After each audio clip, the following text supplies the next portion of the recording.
नांदेड शहरातील वाडी बुद्रुक परिसरातील सूर्यनगर, जयलक्ष्मीनगर या भागात ड्रेनेजच्या घाण पाण्यामुळे नागरिकांचे जगणे अक्षरशः असह्य झाले।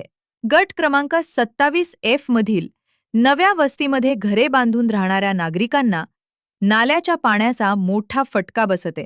या भागातून जाणारा परंपरागत नाला थेट नागरिकांच्या प्लॉटमधून वाहत असून गणेशनगर, काबरानगर, यशोविहारसह इतर भागातील सांडपाणी आणि मनपाच्या जलशुद्धीकरणाचे पाणीही याच नाल्यात सोडले जात असल्याचा आरोप आहे। परिणामी नाला तुडुंब भरून वाहत असून नागरिकांना घराबाहेर पडणेही कठीण झाले। दुर्गंधी, डासांचा प्रादुर्भाव आणि डेंग्यूसारख्या आजारांचा धोका वाढल्याने परिसरातील नागरिकांचे आरोग्य धोक्यात आले। याबाबत जिल्हाधिकारी, तहसील कार्यालय आणि मनपा आयुक्तांकडे वारंवार तक्रारी करूनही प्रशासनाकडून कोणतीही ठोस कारवाई होत नसल्याचा आरोप स्थानिकांनी केलाय। दरम्यान प्रशासनानं तातडीनं उपाययोजना न केल्यास नाल्याचे पाणी रस्त्यावर वळवण्याचा इशाराही संतप्त नागरिकांनी दिलाय।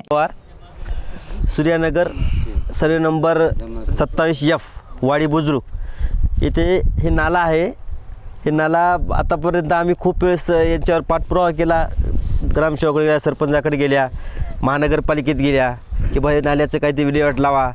आमच्या स्वतःच्या पैशाने आम्ही खर्च करू, नाली काढून देऊ, पण याला मार्ग दुसरीकडे काढून द्या, कारण आमचे प्लॉट आहे त्याच्यामध्ये आणि इथं वस्ती आहे। या नाल्याच्या आजूबाजूने पूर्ण भरलेले लोक आहेत, राहणारे लहान लहान लेकरं आहेत, मच्छर खूप इथे येत आहेत।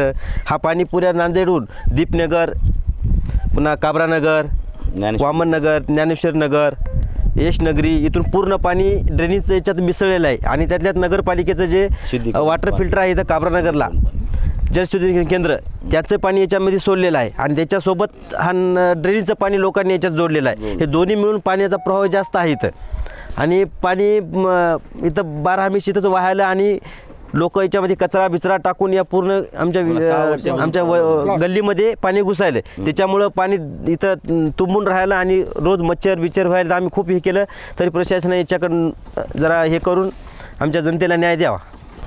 संदीप पांडे, इथं माझे प्लॉट असून गट नंबर 27 सूर्यनगर येथे प्लॉट आहेत। लोकशाही दिनानिमित्त माननीय कलेक्टर साहेबाला अर्ज दिला होता, त्याची दखल घेतली नाही। त्यानंतर मनपा आयुक्त यांना पण नालाचं पाणी साफ करून द्या म्हणून केलं होतं। त्यानंतर माननीय तहसीलदार यांना पण दिलं होतं निवेदन, पण त्यांनी पण काहीच केलं नाही। त्यांनी BDO मार्फत एक पत्र निघालं ते की ग्रामसेवक यांना ते पत्र प्राप्त झालं, तरी पण ग्रामसेवकानं सुद्धा काही कारवाई केली नाही।